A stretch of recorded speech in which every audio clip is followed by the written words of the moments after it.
वहाँ ये हंसा एक तो काम करता जी, ये सचयुग में ये भारत में आगे नहीं थी, इसलिए भारत की महिमा अपरंपार है कि भारत जैसा पवित्र और कोई विषय गाय नहीं, क्योंकि भगवान ने बनाया है इतना।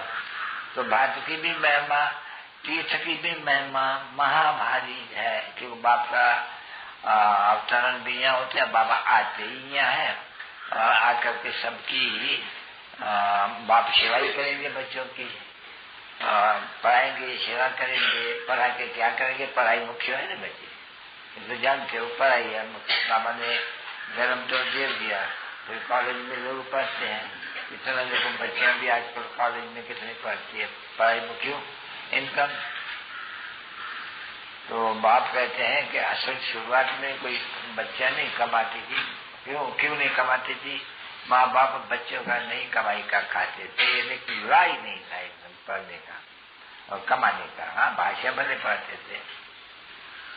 तो बाप बैठ करके बच्चों को समझाते हैं कि अभी भी कुछ है इस समय, कोई पूछते हैं आज की क्या सेवा करते हो, तो उसको बोलो देखो बात को पहले तो पवित्र ही बना दे, बात सभी क्या कहते हैं, पतित को पावन बनाओ, सभी पतित तो है, तो श्रीमत पर है, मन मना भव है, वहां में एक हम याद करो तुम्हारा पाप कर जाते हैं, हम सबको यही बताते हैं। तो जो ये पापात्मा ऐसे पुण्यात्मा बन जावे तो स्वर्ग के मार्ग बने, ऑटोमेटिकली में दैवी गुण धारण करेंगे ही, क्योंकि स्वर्ग में कोई आसुर गुण वाला जाते ही नहीं। हम ये सेवा कर रहे हैं बात को फिर से हम वही बात जो सॉल्वेंट था, प्यूरिटी भी थी, पीस भी थी, प्रॉस्पेरिटी भी थी, हाँ वो फिर बना रहे हैं। श्रीमत कलम पहले मौफिक ड्रामा के प्लान अनुसार, समझा? वो जो पूछते हैं ना कभी तुम क्या सेवा करते हो, तो ये अक्षर पूरे याद करो, ड्रामा के प्लान अनुसार 5,000 वर्ष पहले मौफिक। फिर हमें ये सारा जो बात स्वर्ग था अकेला ही था, हम उनको फिर वही अकेला बना रहे हैं बात, जिसको ये मनुष्य वर्ल्ड में पीस चाहिए, पीस कैसी चाहिए वो तो कोई को भी नहीं जानते हैं, क्योंकि तुम प्रधान बुद्धि है, पत्थर बुद्धि है, तो तुम डरो मत, इसमें कोई तुमको कुछ कहेगा नहीं। भगवानो वाचे बाप समझाते रहते, शुरू में ही समझा करके आए हो तो बाप को याद करो।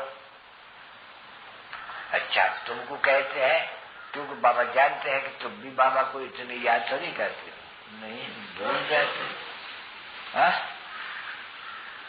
सब नहीं याद करते हैं ऐसे, ये तो मेहनत चाहिए, कर्मातीत अवस्था याद से ही आएंगी, तभी तो तुमको स्वदर्शन चक्रधारी तो बनना है नहीं। अभी कोई के बुद्धि में स्वदर्शन चक्रधारी का अर्थ ही क्या है, कुछ भी नहीं। स्वदर्शन चक्रधारी तो मौत के लिए डालती है, फिरता रहे, कोई बेचारा वो शरण गया नहीं, हम शरण नहीं दे सकते हैं, क्योंकि स्वदर्शन चक्कर फिरता रहता है शरीर में, फलाने के पास जाओ, फलाने के पास जाओ, शरीर दंड का टाइम बिल्कुल ही। तो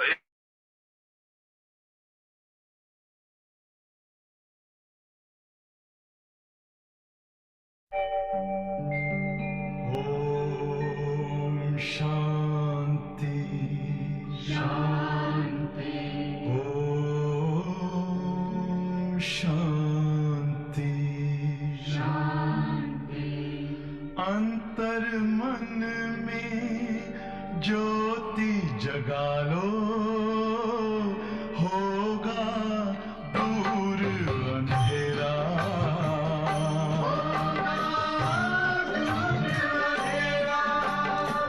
शिव का कर लो ध्यान, आ रहा पावन पुण्य सवेरा।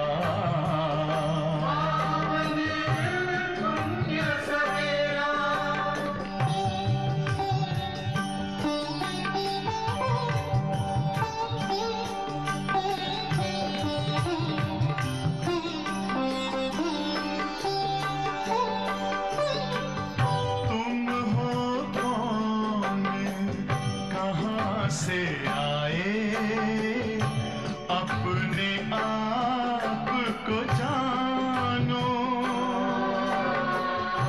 राजयोग के द्वारा अपने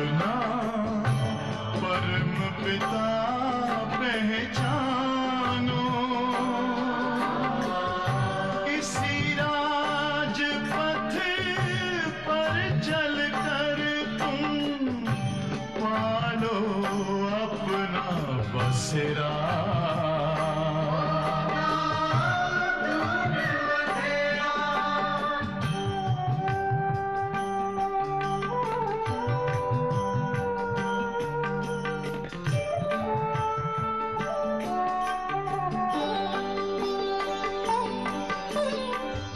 तुम हो आत्मा तन से न्यारे परमात्मा को प्यारे दिव्य गुणों को धारण करके योगी बनो दुलारे ज्योति बिंदु ही तोड़ेगा ये माया मोह का घेरा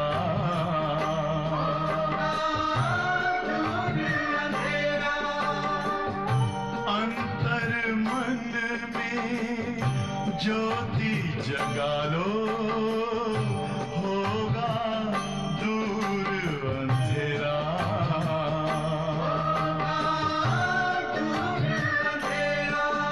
ओम शांति ओम शांति ओम शांति।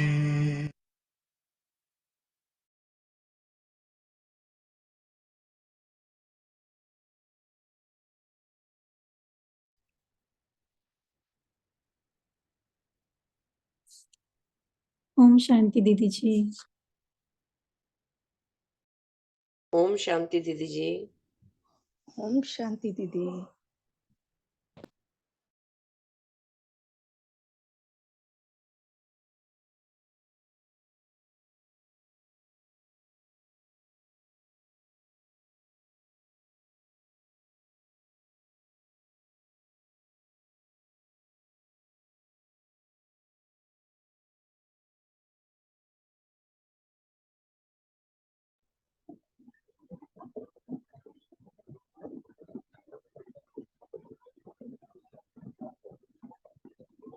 अंतर्मुखी करने का पुरुषार्थ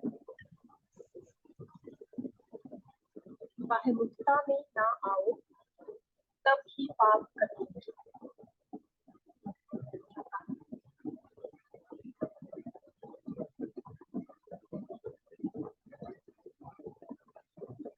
तब ही पाप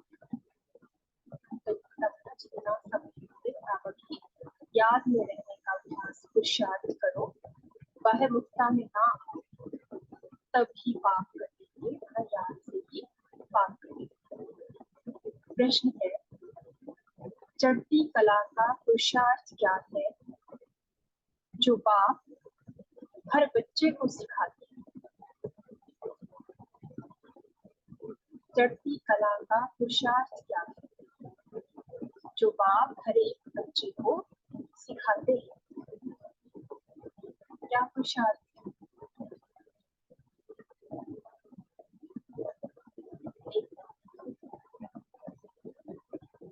पढ़ाई, चढ़ती कला का पुरुषार्थ और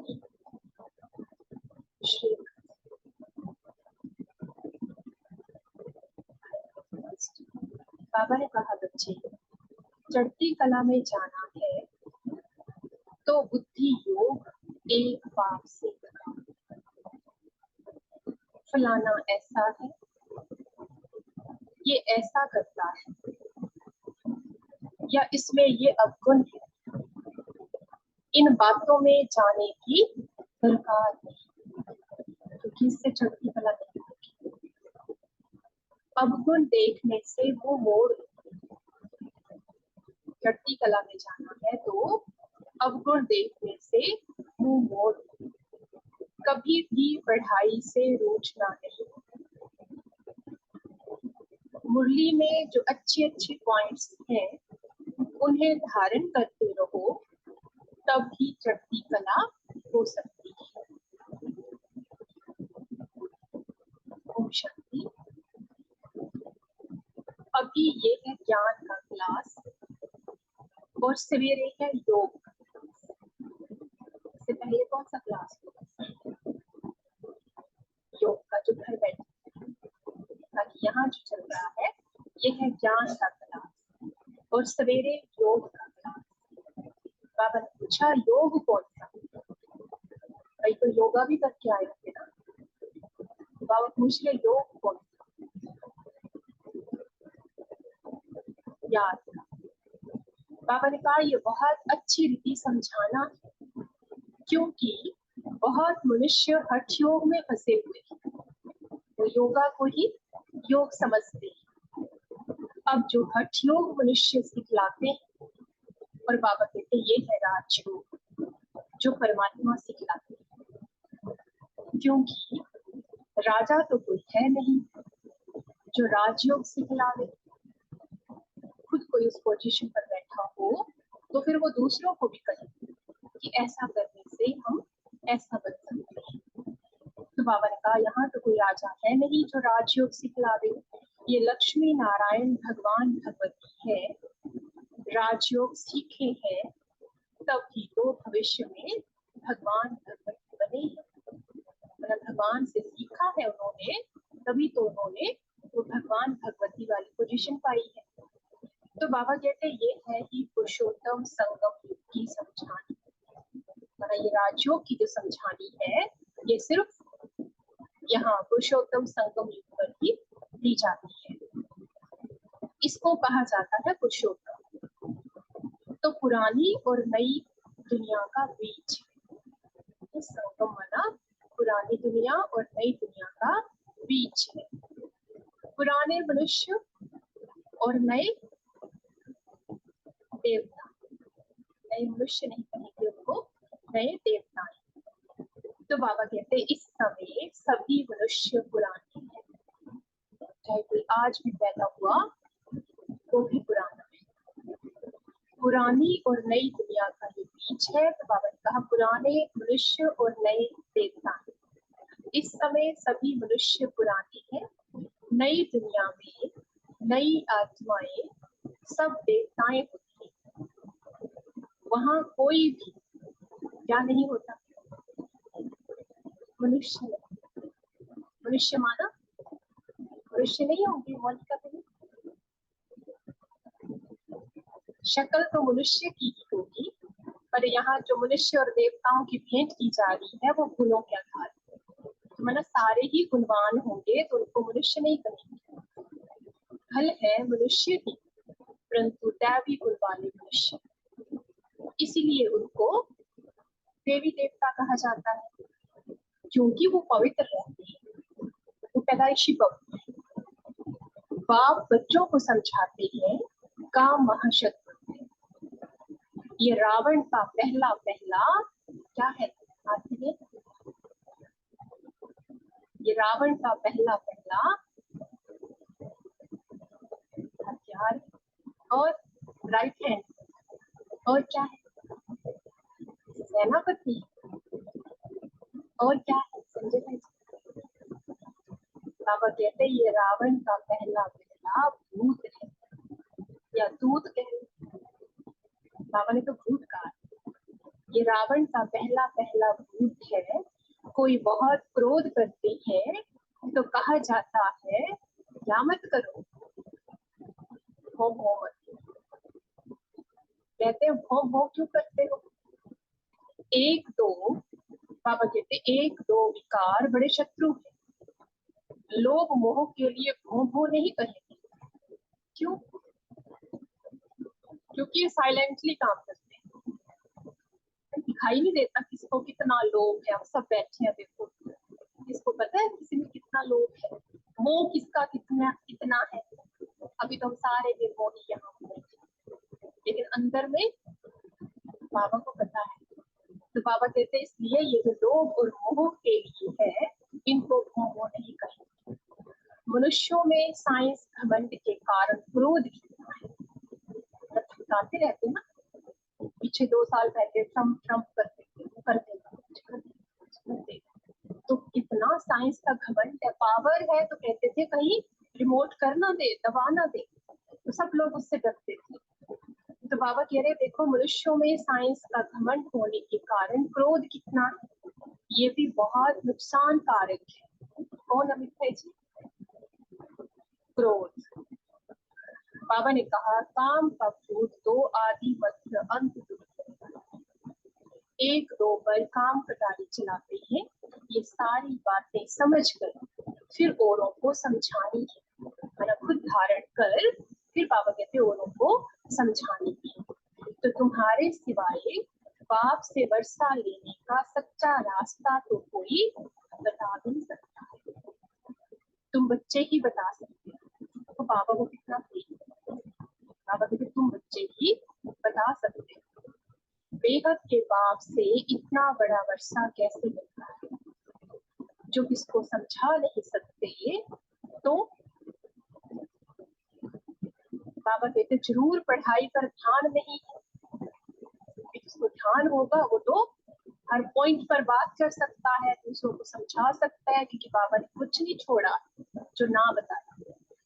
फिर बाबा ने कहा अगर नहीं बता सकते तो फिर पढ़ाई पर ध्यान नहीं, बुद्धि योग कहाँ न कहाँ भटकता है।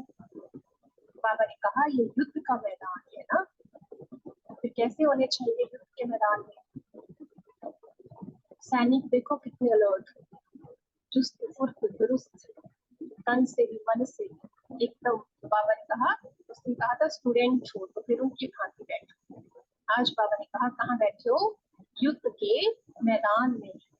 ऐसे कोई मत समझे कि सहज ही तो बात है, पता नहीं माया कहाँ से अटैक करती। तो बाबा ने कहा कई समझते हैं सहज ही तो बात है, अब मन के तूफान व विकल्प ढेर के ढेर ना चाहते हुए भी आएंगे।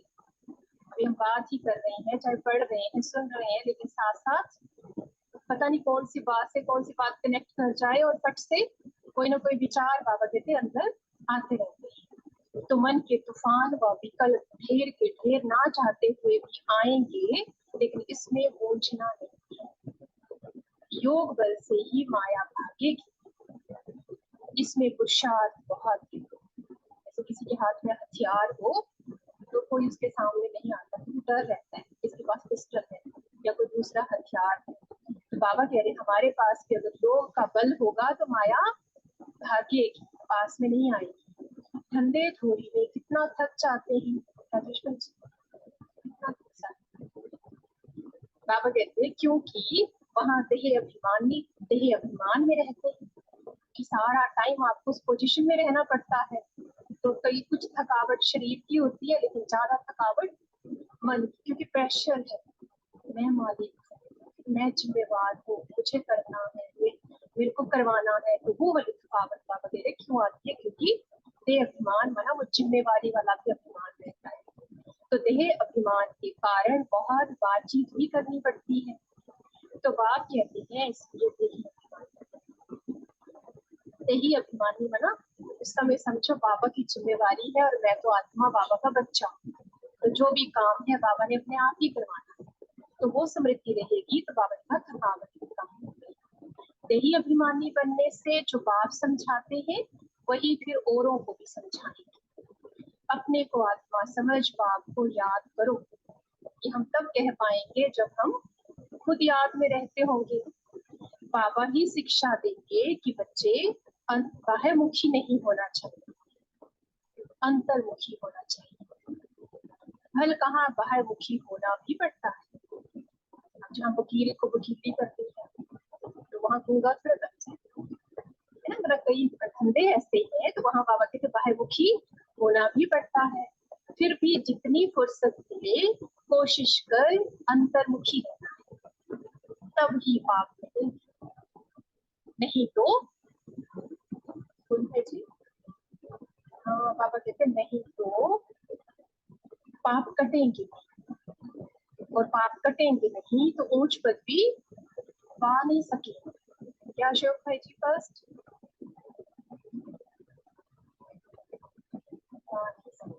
क्योंकि बाबा कहा जन्म जन्मांतर के सिर पर पाप है। सबसे जास्ती पाप तो भारतवासी छोड़ो आपने किए, बाबा कह रहे तुम ब्राह्मणों ने किए, सबको क्यों लपेट रहे हो? क्योंकि बाबा कह रहे हैं ना सबसे पहले सृष्टि पर आए हैं, तो इसलिए सबसे जास्ती पाप तो ब्राह्मणों के हैं, उसमें भी फिर नंबरवार जो बहुत ऊंच बनते हैं वही फिर बिल्कुल नीच भी बन जाते हैं। लेकिन वही बात खत्म नहीं हो जाती, फिर पुरुषार्थ भी सबसे पहले वही शुरू करते हैं और अब फिर से नंबर 1 में जाने के लिए वो ही सबसे आगे खड़े। तो बाबा ने कहा जो प्रिंस बनते हैं उनको ही बेगर भी बनना है। कि कहानी कहानी ही तब बनती है जब कोई बेगर से प्रिंस बन जाए, तभी होता है ना उसमें कहानी में एक जिसको बोलते दम है। तो बाबा कह रहे हैं ड्रामा को अच्छी तरह से समझना है। जो पहले आए हैं वो जो पहले आए, कहाँ पहले आए? क्लास में, सृष्टि में, कि ज्ञान में? ज्ञान में। देखो साक्षी में क्या कर रहे हैं,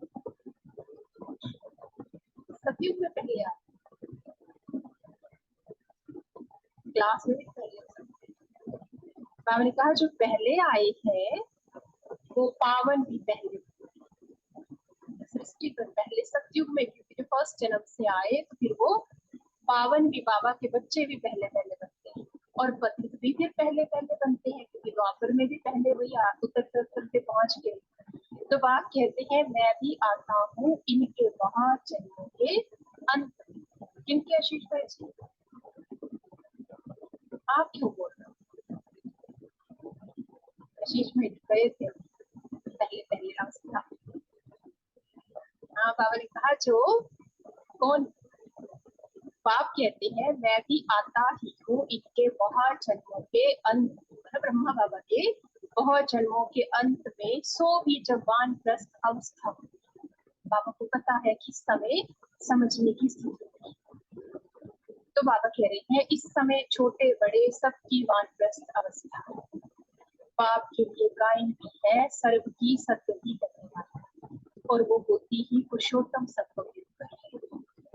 ये पुरुषोत्तम संगम युग भी याद रखना चाहिए।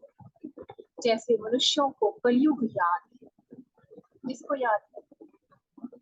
सबको याद है। पाप करते रहते हैं और साथ में गाते रहते हैं, कलयुग है जी।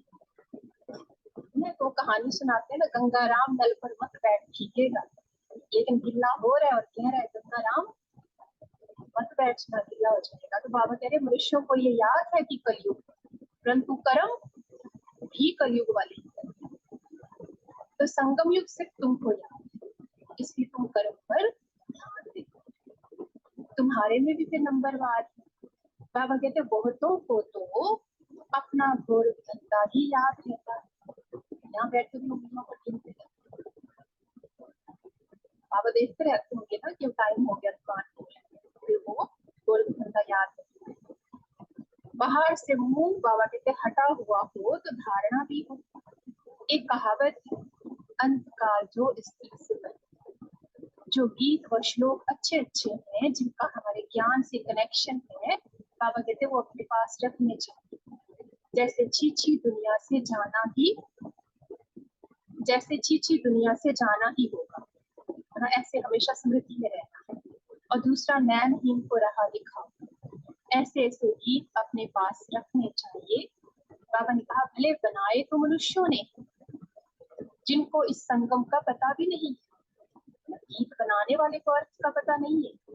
इस समय सब ज्ञान नैनहीन अंधी, जब परमात्मा आए तब आकर के ये राह दिखाए। कौन सी कथा?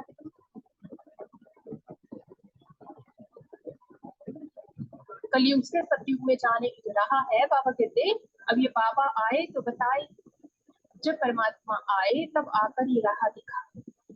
अकेले को तो नहीं दिखाएंगे। ये है उनकी शिव शक्ति सेना। कौन सी? बाबा ने कहा सिर्फ एक को मैं राह दिखाने नहीं आता हूँ, पूरी की पूरी ये शिव शक्ति सेना है। ये शक्ति सेना क्या करती है?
उसको प्यार कर सांसों को आबाद कर ले मेरे मना। शिव बाबा को याद कर जी भर उसको प्यार कर सांसों को आबाद कर ले मेरे मना।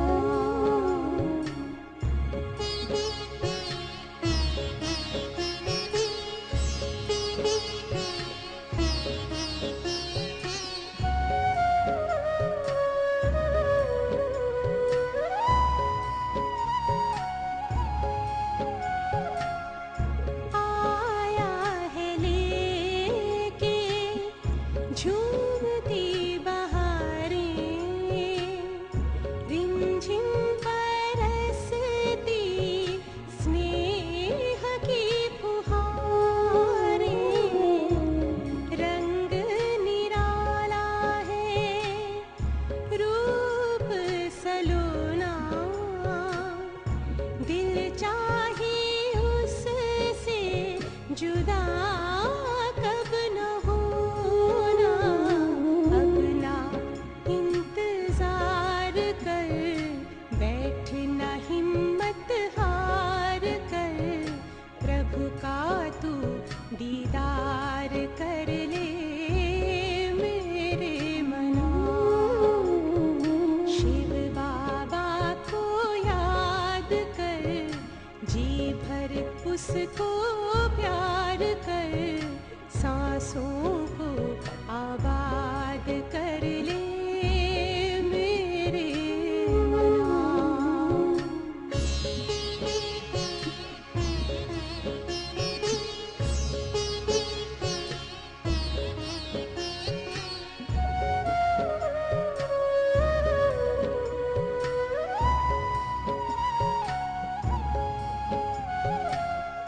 यादों की लहरों में जो लहराए,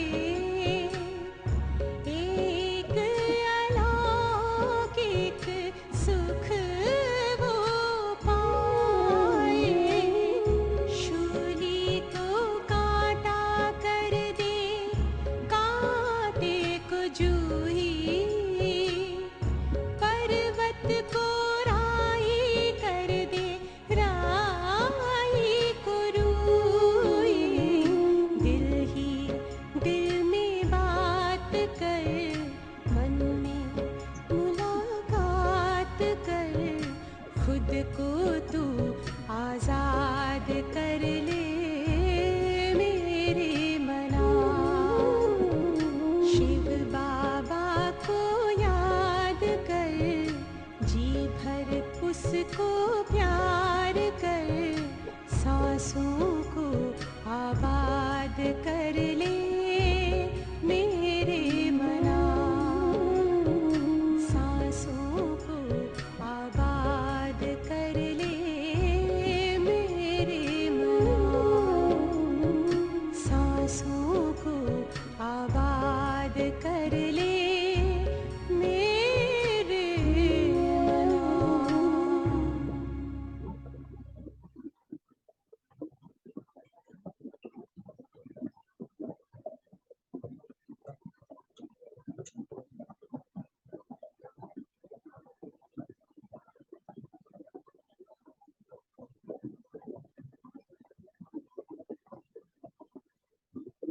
शिव शक्ति सेना।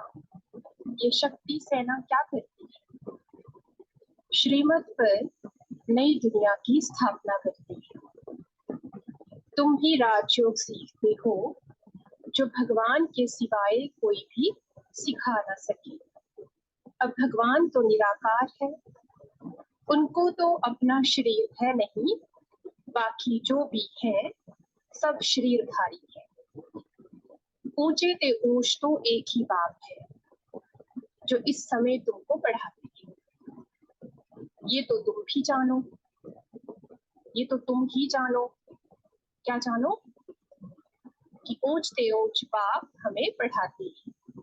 फिर बाबा ने कहा तुम्हारे में भी नंबरवार है तो तुमको वार्निंग देनी चाहिए कि याद रखो कि हमें ऊंचते ऊंच पाप बढ़ाते हैं।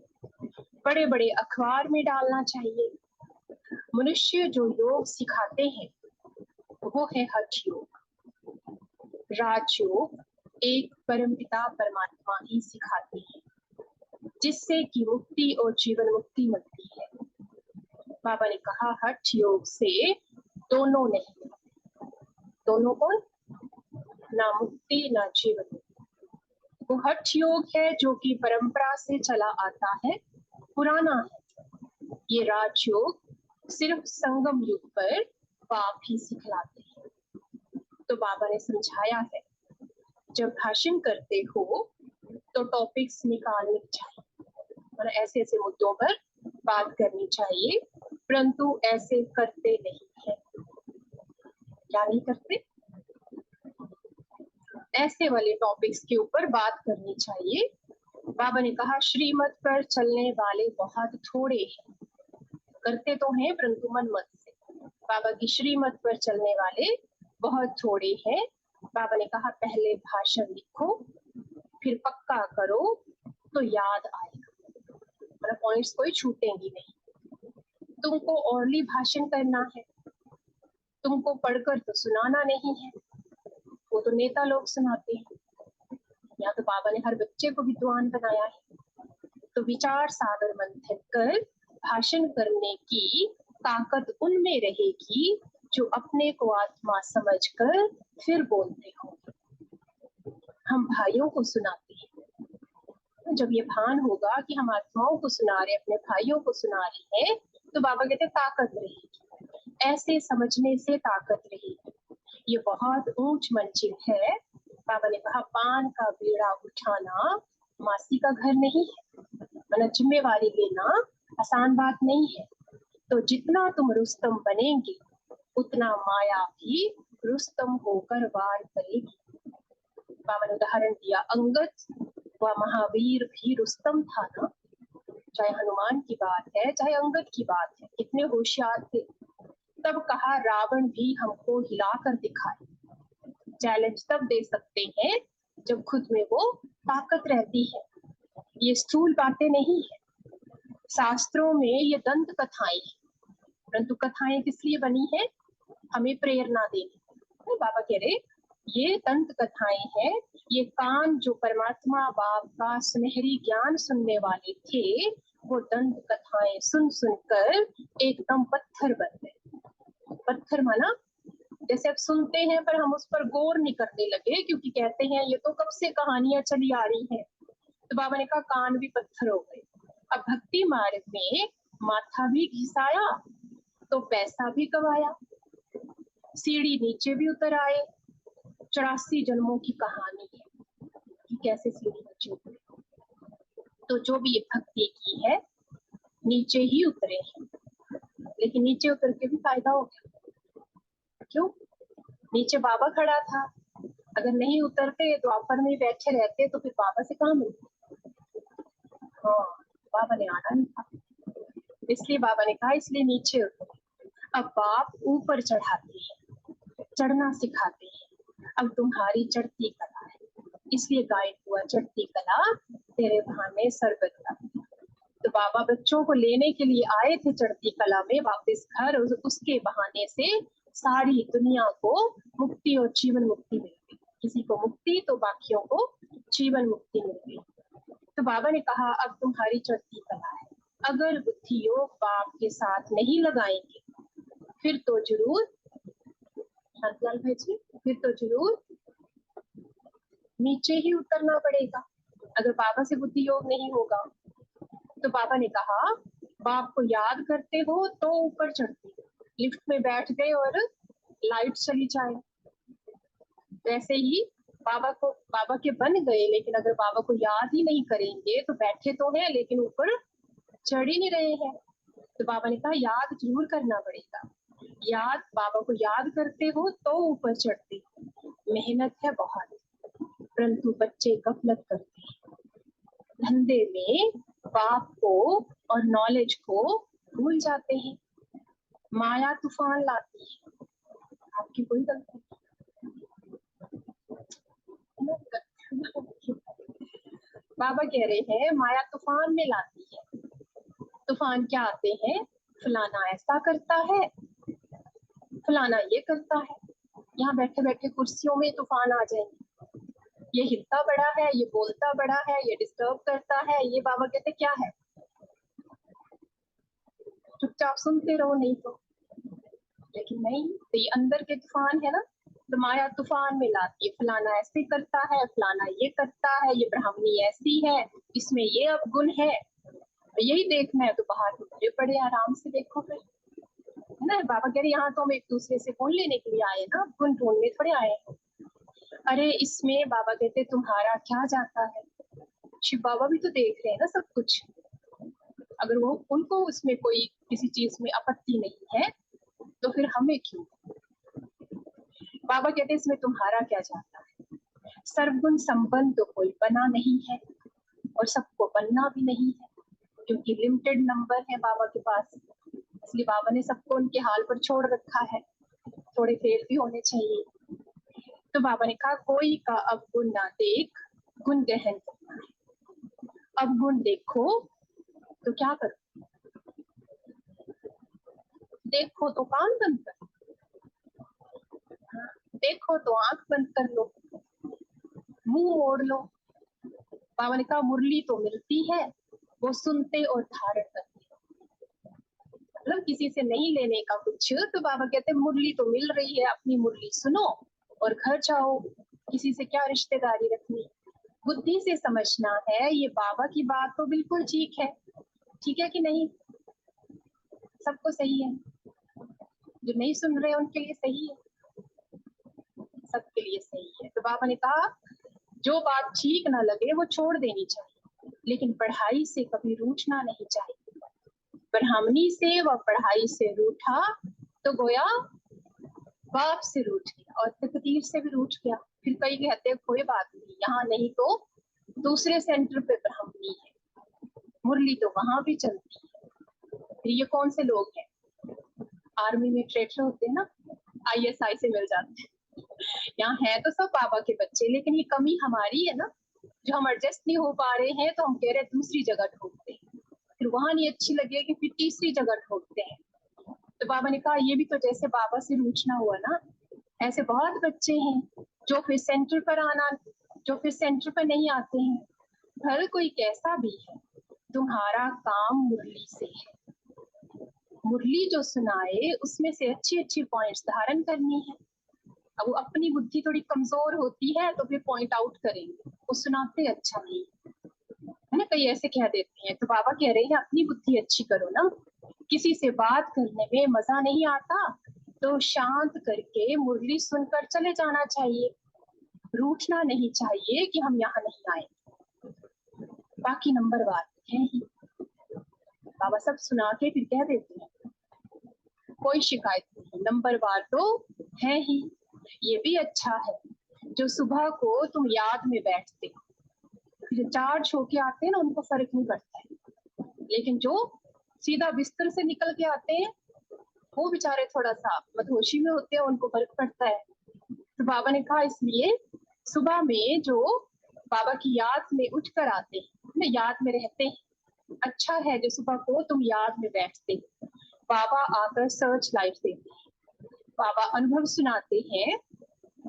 जब बैठते हैं तो जो अनन्य बच्चे हैं वो बच्चे पहले याद आते हैं। वैसे कोई पार्शियलिटी बाबा नहीं करते, लेकिन अब जो बहुत याद करते और सबसे पहले बैठे, राशन की दुकान पे भी जो पहले आता, मंदिर में भी जो आगे खड़ा है, तो याद में भी जो जल्दी जल्दी याद में ज्यादा टाइम से याद में बैठे हैं तो बाबा उनको सर्च लाइट देते हैं। बच्चे तो घर यहाँ भी बैठे हैं, परंतु बाबा याद उनको करते हैं जो सर्विस करते हैं, चिंतन कर रहे हैं पर अगर उसको यूज नहीं कर रहे हैं, सर्विस नहीं कर रहे हैं, तो फिर बाबा क्या जाने कि हम अच्छा पढ़ रहे हैं। तो जरूर यहाँ ही नजदीक कोई घर के हो, कहाँ नारायण रोड,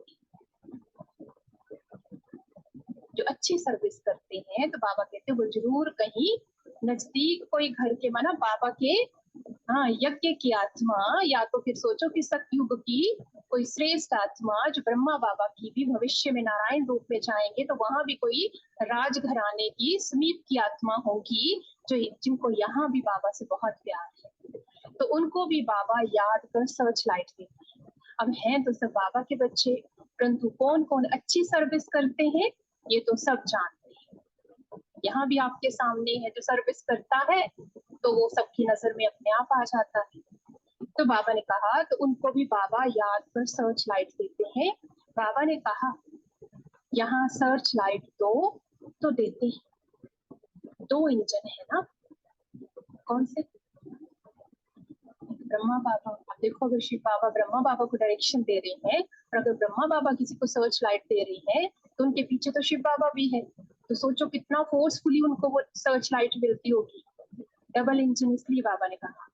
तो बाबा ने कहा ये भी इतना ऊंच पद पाते हैं तो जरूर ताकत होगी, ब्रह्मा बाबा कोई कम चीज थोड़े ना है। भले बाबा कहते हैं हमेशा यही समझो कि शिव बाबा बढ़ाते हैं, तो उनकी याद रहनी चाहिए। बाकी ये तो समझते हो यहाँ 2 बत्ती है, ब्रह्मा के मस्तक पर 2 बत्ती है, और तो कोई में 2 बत्ती नहीं है, क्योंकि और किसी में होगी तो वो बत्ती फिर वो वाली बत्ती होगी, भूतनाथ में। क्योंकि बाकी तो बाबा ने कहा किसी में 2 बत्ती नहीं है, और तो कोई में 2 बत्ती नहीं है, इसलिए यहाँ 2 बत्तियों के सन्मुख आते हैं, बाबा से मिलन मनाने जाते हैं तो अच्छी तरह से रिफ्रेश होते हैं। बाबा ने कहा टाइम भी सवेरे का ही अच्छा है, स्नान कर छत पर एकांत में चले जाना चाहिए। बाबा ने इसलिए बड़ी बड़ी छतें बनाई है, किसी की छोटी है तो यहाँ छत भी है बड़ी सी। पादरी लोग भी एकदम साइलेंस में जाते हैं, जरूर क्राइस्ट को याद करते होंगे। बाबा ने कहा गॉड फादर को जानते नहीं, अगर गॉड को याद करते तो शिवलिंग की बुद्धि में अपनी मस्ती में जाते हैं तो उनसे गुण उठाना है, इनसे पादरियों से भी गुण उठाना है। दत्तात्रेय के लिए भी कहते हैं कि वो सबसे गुण उठाते थे। दत्तात्रेय 3 देवताओं के माना गुण उनमें थे, ब्रह्मा विष्णु और शंकर, इसलिए दत्तात्रेय बोलते थे कि 3 देवताओं का उनमें अंश था, तो क्योंकि इसलिए वो तीनों रूप से गुणवान थे। तो बाबा कह रहे उसकी तरह तुमको भी सबसे गुण उठाने हैं, तुम बच्चे भी नंबरवार दत्तात्रेय, ब्रह्मा की भी हम संतान, सतयुग में विष्णु की भी संतान, और बाबा कहते हैं शंकर के द्वारा पुरानी दुनिया का विनाश होना है तो शिव बाबा की भी संतान है। तो वो तो भक्ति मार्ग की कहानी है कि तीनों की संतान, पर बाबा कह रहे भाग है सबसे गुण उठाना है, तुम बच्चे भी नंबरवार दत्तात्रेय हो। यहाँ एकांत बहुत अच्छा है, जितनी चाहो कमाई कर सकते हो। बाहर तो गोरख धंधा याद रहता है, 4 बजे का टाइम बहुत अच्छा है, बाहर जाने की जरूरत नहीं है। बाबा ने कहा घर बैठे हो, पहरा भी है, यज्ञ में पहरा भी रखना पड़ता है, यज्ञ के हर वस्तु की संभाल करनी पड़ती है, क्योंकि यज्ञ की एक एक चीज बहुत ही वैल्यूबल है, इसलिए सेफ्टी है फर्स्ट। यहाँ कोई आएंगे नहीं, समझते हैं यहाँ जेवर आदि कुछ है नहीं, कोई चोर भी नहीं आएंगे, क्योंकि पता है ही कुछ नहीं, सेंटर पे क्या मिलेगा, व्हाइट साड़ियां। तो बाबा कहते हैं यहाँ चोर भी नहीं आएंगे, ये मंदिर भी नहीं है, आजकल तो चोरी सब जगह होती है, तो मंदिर में भी हो जाती है, विलायत में भी पुरानी चीजें चोरी करके ले जाते हैं। बाबा कहते हैं जमाना बहुत डरती है, काम महाशत्रु है, वो सब कुछ भुला देता है, फिर भी बाबा सावधानी देते हैं, चोरी की बात नहीं, लेकिन वैसी दुनिया में गंदगी बहुत है तो सेफ्टी रखनी है। तो तुम्हारा सवेरे का क्लास होता है एवर हेल्दी बनने का, और फिर ये है एवर वेल्दी बनने का। जो अमृत वेला हुआ वो है एवर हेल्दी बनने का, और जो मुरली क्लास है ये एवर वेल्दी बनने, क्योंकि कमाई हो रही है। तो बाबा को याद भी करना है, तो साथ में विचार सागर मंथन भी करना है। बाबा को याद करेंगे तो वर्षा भी याद आएगा। ये युक्ति बहुत सहज है, जैसे बाप बीज रूप है, झाड़ के आदि मध्य अंत को जानते हैं। बाबा ने कहा तुम्हारा भी यही धंधा है। कौन सा साइकिल है? हाँ, बीज को जानना और झाड़ के आदि मध्य अंत को जानना, और जानकर फिर दूसरों को समझाना, बाबा ने कहा ये तुम्हारा धंधा है। बीज को याद करने से तुम पवित्र बनेंगे, चक्र को याद करने से चक्रवर्ती राजा बनेंगे, अर्थात धन मिलेगा। राजा विक्रम और राजा विक्रमा जी, बाबा ने कहा दो संपत मिक्स कर दिए। रावण आया तो विक्रम संपत शुरू हुआ, विक्रम करना शुरू हुआ, डेट बदल गई। तो बाबा ने कहा वो चलता है 1 से 2500 वर्ष विक्रमाजीत राज्य सतयुग त्रेता, और फिर चलता है 2500 वर्ष से 5000 वर्ष तक विक्रमी संवत। हिंदुओं को तो अपने धर्म का पता ही नहीं, ये एक ही धर्म है जो असली अपने धर्म को भूल अधर्मी बन गए, बाकी सबको पता है। बाबा ने कहा हिंदुओं को ही अपना धर्म भूला, धर्म स्थापक को ही भूले हुए। तुम समझा सकते हो आर्य समाज कब शुरू हुआ? आर्य अर्थात सुधरे हुए मनुष्य जो सतयुग में थे, और अन आर्य तो अब सभी हैं। अब बाप आकर तुमको सुधारते हैं। तभी महाभारत में दिखाते ना, आर्य पुत्र बोलते थे, तो वो जो पांडव थे वो आर्य मतलब सुधरे हुए थे। तुम्हारी बुद्धि में सारा चक्र है। अब जो अच्छी रीति पुरुषार्थ करते हैं वो खुद भी जानते हैं और औरों को भी पुरुषार्थ करवाते रहते हैं। बाप है गरीब निवाज, गांव वालों को भी संदेश देना है। 6 ही चित्र काफी है। बाबा कहते 84 के चक्कर का चित्र बहुत अच्छा है, उस पर अच्छी तरह से समझाओ। वो कौन सा है? सीढ़ी का चित्र। परंतु माया इतनी प्रबल है जो सब कुछ भुला देती है। यहाँ तो दोनों लाइट इकट्ठी है। जो बाबा के सामने बैठते तो पूरी ताकत रहती, क्योंकि ताकत शिव बाबा और ब्रह्मा बाबा की है, एक बाप की और इनकी, दोनों जबरदस्त है। परंतु ये कहते हैं तुम एक ही जबरदस्त लाइट को पकड़ो। है तो ब्रह्मा बाबा की लाइट भी बहुत जबरदस्त है, पर ब्रह्मा बाबा भी कहते हैं कि तुम सिर्फ शिव बाबा की लाइट को पकड़ो। अब बच्चे यहाँ भागते हैं, समझते हैं डबल लाइट है। बाप सन्मुख सुनाते हैं, गायन भी है, तुम्ही से सुनो तुम्ही से बोलो। परंतु ऐसे नहीं, यहाँ बैठ जाना, कहीं भी रहो लेकिन तुम्ही से सुनो। 8 रोज ही काफी है। अगर बिठा दे, क्या बिठा दे? हाँ, अगर वही बिठा दे मधुबन में ही, तो बाबा कहते फिर तो ढेर हो जाए। तो ड्रामा अनुसार सब कुछ चलता रहता है, परंतु तुमको आंतरिक खुशी बहुत होनी चाहिए, और वो खुशी उन्हें होती है इन्हें जो औरों को आप समान बनाते हैं। जैसे अपने बच्चे को देख के पेरेंट्स को खुशी होती है, बच्चा मेरा बड़ा हो गया, समझदार हो गया, जवान हो गया, कमाने वाला हो गया। तो ऐसे बाबा कह रहे तुम जब दूसरों को ज्ञान सुनाएंगे और वो जब धीरे धीरे उन्नति करने लगेंगे तो तुम्हें वैसी ही खुशी होगी। जिनको हम समझा रहे थे, बाबा ने जो मुझे समझाया वो हम दूसरों को देते हैं, तो उन्हें देख कर बाबा कहते खुशी होगी, बहुत खुशी होगी जो आप समान बनाते हैं। प्रजा बनावे तब राजा बने। पासपोर्ट भी चाहिए, वीजा लगाना है, सब कुछ का। बाबा से कोई पूछे, बाबा फट कह सकते हैं। बाबा फट कहते हैं अपने को देखो, मेरे में क्या अवगुण है। स्तुति निंदा सब सहन करना पड़ता है। जो यज्ञ से मिले उसमें खुश रहना है। यज्ञ से क्या मिलता है? हाँ, ब्रह्मा भोजन भी जो मिले, चलो जो समर्पित है उनको तो जो मिले बहुत कुछ मिलता है, पर आपको जो मिलता है उसमें भी नाक नहीं चढ़ानी, खुश होना। जो मिले बाबा ने कहा उसमें खुश रहना है। यज्ञ के भोजन से बहुत लव होना चाहिए, क्योंकि कई उसमें भी ना नुक्स निकालते हैं। तो ये तो बाबा का निरादर है। जब शिव बाबा ने स्वीकार कर लिया तो हम उसमें नखरा करें, ये अच्छी बात नहीं है ना। तो बाबा ने कहा यज्ञ के भोजन से भी बहुत लव होना चाहिए। सन्यासी लोग थाली धोकर पीते हैं, क्योंकि उनको भोजन का बड़ा महत्व रहता है।